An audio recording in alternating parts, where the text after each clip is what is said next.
and Duncan and I were split from working together because there were other people that had other projects in mind for him and myself. And one of the other projects we're working on there, of course, two of them I will go into, because one is gone into in the book and the other is not, was, of course, the indoctrination of these young kids, almost all blonde-haired, blue-eyed, all males, some 10,000 at Montauk, in the age bracket between 12 and 17, typically around puberty. The earlier phases of this, they actually went around with trucks on Long Island physically and picked up kids and kidnapped them. And, of course, there was a hell of a furor over some of the kids disappearing on the island from the families. And what they were doing was they were put in through initial processing to see if they were suitable for the project. And when they got to a certain point and they realized that they were acceptable, they were given a very heavy Reichian programming. And the Reichian programming in the earlier stages was purely physical, psychosexual. And for the sake of the sensitive hearts that may be in the audience, I will not detail it exactly, except it was a fully homosexual procedure. And later on, because of the fact... was using the pure orgasmic state. Exactly, the pure orgasmic state, to transfer the program from the programmer to the programmee, which was the kid. No hardware. No hardware in the early phases. Too many kids died from this procedure, and it was eventually changed to an all-electronic procedure. What did they do with these surplus kids? Surplus kids that didn't make it?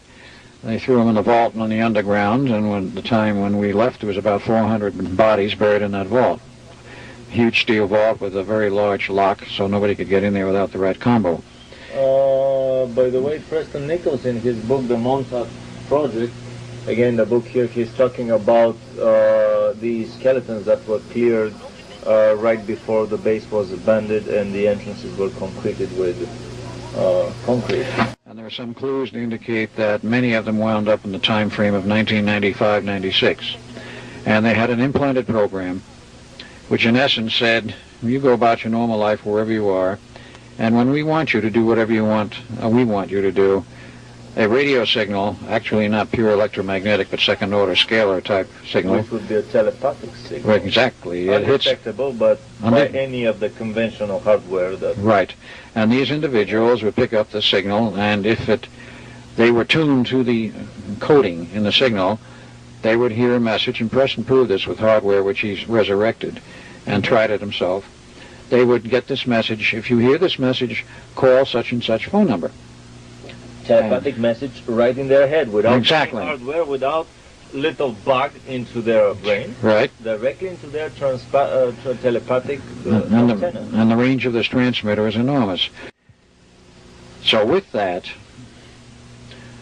Preston proved that this sort of a system could be done. So you go call the number and you probably get the rest of your instructions, or maybe you get told to go to such and such place for the final indoctrination. Yeah. Who knows what? But this is the way they did it. Get the final triggering that will figure out the whole program. Exactly. There were some 10,000 kids who were processed through Montauk. We know this from the memories and some indication of a few of the records which have survived. And that's only one of the 25. And we extrapolate that they probably treated some 10,000 on each one of the other 24 bases. So you have the possibility here of 250,000 kids in or around puberty being so treated and brainwashed and given these instructions in their head and sent off. 250,000 kids as a number may sound too large and shocking, but anyone who is willing to spend 5 minutes calling the milk carton 1-800 number for the missing milk carton kids would get an estimate, a rough estimate. The first call I did to this number, I was told by a lady that she said, well, we never had them totaled, we never had them calculated. Well, give me an educated guess. This is the first time I call. You've probably worked on the project for 5 or 10 years.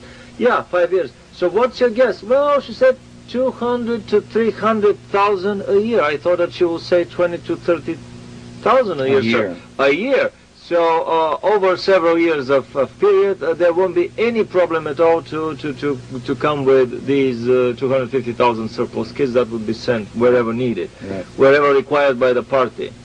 And we do know that a few of the kids were pulled out for special projects, and there was an attempt made on certain ones to develop extremely high-level psi abilities. One part of that project that I was in charge of was canceled. The Boys from Brazil scenario, or something like that, right. And another part of the project which was ongoing was, of course, the one of attempting, as they've attempted for a long time, to create a crossbreed between humans and reptilians. And there's a formal name for this project. It was called Project God's Edge. God's Edge? Edge. E-D-G-E. God as it's normally spelled. I won't use the name of the man who was in charge of this project because he is still working for the government, and he is a friend of mine, and I don't wish to cause him extreme embarrassment or trouble. On the cutting edge of godly genetics. Yes. Outdoing the Creator, outperforming the Creator in every perceivable way. This is the motto of the Luciferian hierarchy on the planet. Right, and the aliens, that is the Orion group, the Draconians, the Liberons who had the technology, plus the Syrians who now in there very heavily all had this technology and knew how to implement it. They knew that we were sufficiently advanced to build whatever they gave us instructions to build, which is what we did. Now, what they ultimately intended for this hardware, this project, is hard to know because after Duncan and I... hybrid project.